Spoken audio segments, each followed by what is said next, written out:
ثاني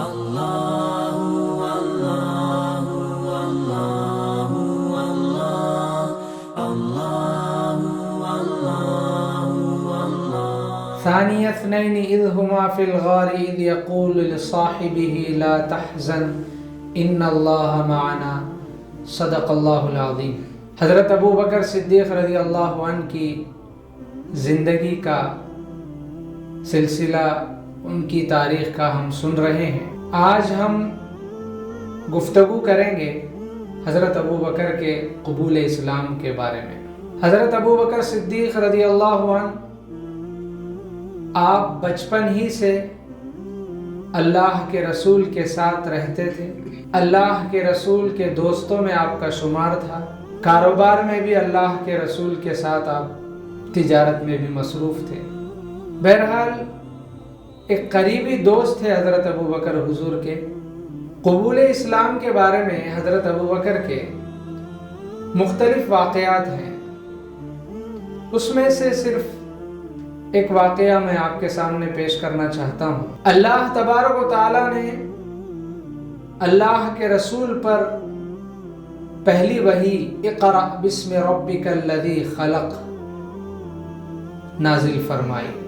اللہ کے رسول دین کا، اسلام کا پیغام ملنے کے بعد بے چین و بے قرار تھے کہ اس کو ہم کیسے عام کریں، پھیلائیں۔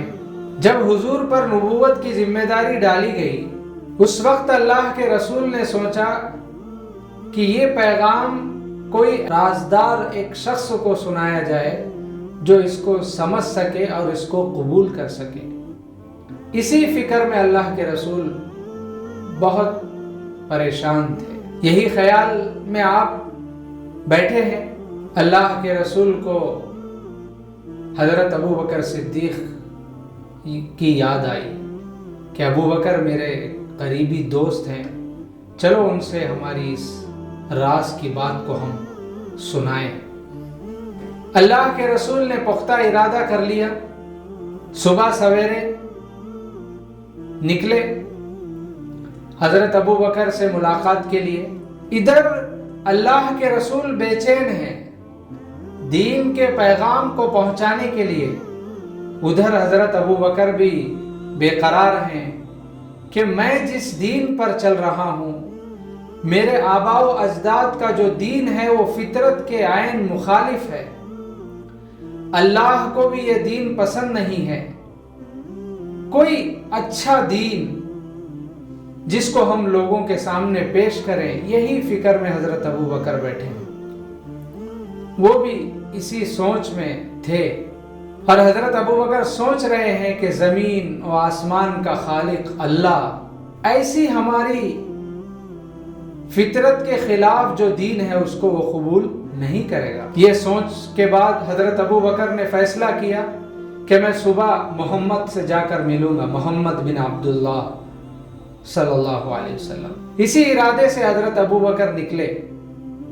یہی فکر ہے دل میں کہ ایک مہذب دین اس کو ہم لوگوں کے سامنے پیش کر سکیں۔ ادھر سے اللہ کے رسول صلی اللہ علیہ وسلم آ رہے ہیں، ادھر سے حضرت ابو بکر حضور کی طرف جا رہے ہیں۔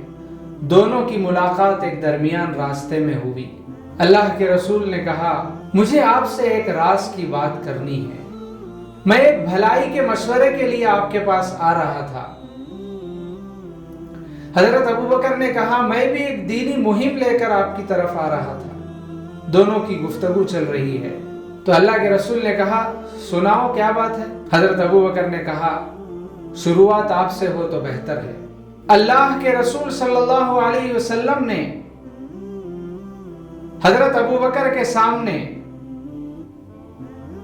اللہ کی وحدانیت کی دعوت دی، پیغام دیا۔ جیسے ہی اللہ کے رسول نے اللہ کی توحید وحدانیت کی دعوت پیش کی، فوراً حضرت ابو بکر صدیق رضی اللہ عنہ نے اسے قبول کیا۔ اشہد ان لا الہ الا اللہ و اشہد ان محمد رسول اللہ صلی اللہ علیہ وسلم۔ ذرہ برابر بھی حضرت ابو بکر صدیق نے سوچا نہیں کہ یہ کوئی نیا دین ہے، یہ کیسی بات ہے، کیونکہ حضرت ابو بکر بھی یہی فکر میں تھے اور اللہ کے رسول صلی اللہ علیہ وسلم بھی بے چین تھے کہ یہ اللہ نے جو مجھے ذمہ داری دی ہے وہ میں لوگوں تک کیسے پہنچاؤں۔ بزرگان محترم، نبی اور خلیفہ اول حضرت ابو بکر صدیق رضی اللہ عنہ، حضور بھی دین کے معاملے میں فکر مند ہے، حضرت ابو بکر بھی دین کے معاملے میں فکر مند ہے، لیکن آج امت مسلمہ دین کے مسئلے کو لے کر بہت مطمئن ہو چکی ہے کہ ہمیں ابھی کچھ کرنے کی ضرورت نہیں۔ پیارے بزرگوں، آج کے حالات کے مطابق اگر ہم دین کے بارے میں غور و فکر نہیں کریں گے، اس کے بارے میں اچھی ایک سوچ لے کر آگے نہیں بڑھیں گے تو ہم کبھی بھی ترقی نہیں کر سکتے۔ حضرت ابو بکر صدیق رضی اللہ عنہ نے جیسے حضور کی بات فوراً تسلیم کر لی، آج ہم ہمارے اپنے مقام میں رہنے والے امیر کی، امام کی، بڑوں کی بات کو اطاعت کرتے ہوئے اگر آگے بڑھیں گے تو انشاءاللہ ہم دنیا میں بھی کامیاب ہو سکتے ہیں اور آخرت میں بھی کامیاب ہو سکتے ہیں۔ ایسے وقت میں حضرت ابو بکر صدیق رضی اللہ عنہ ایک فکر میں تھے۔ اس وقت اللہ کے رسول پیغام کو پہنچانے کے لیے نکلے۔ حضرت ابو بکر نے اسلام قبول کیا، اسلام میں داخل ہو گئے۔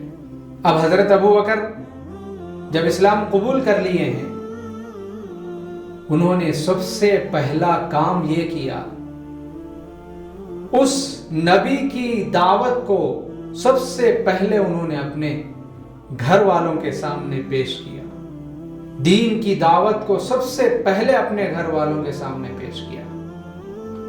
اللہ تعالیٰ نے بھی اللہ کے رسول کو وَأَنذِرْ عَشِيرَتَكَ الْأَقْرَبِينَ اپنے رشتہ داروں کو ڈرانے کا حکم پہلے دیا ہے۔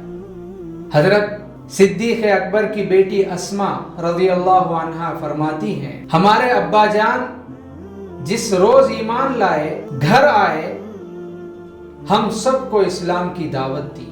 اس سے ہم مسلمانوں کے لیے سبق یہ ہے، جو بھی ہم دین کی بات سنتے ہیں علماء سے، دانشوران سے، قوم کی تکلیف اور ان کا درد محسوس کرنے والے لوگوں سے ایک پیغام سنتے ہیں تو اس کو ہم اپنے گھر والوں کے سامنے، جانکاری رکھنے والوں کے سامنے پیش کرنا ہے، تبھی دین کی معلومات سارے لوگوں میں عام ہو جائے گی۔ پیارے مسلمانوں، اس طرح سے اللہ کے رسول صلی اللہ علیہ وسلم کے ہاتھ پر اسلام قبول کرنے والے بالغ مردوں میں سے سب سے پہلے انسان تھے حضرت ابو بکر صدیق رضی اللہ عنہ۔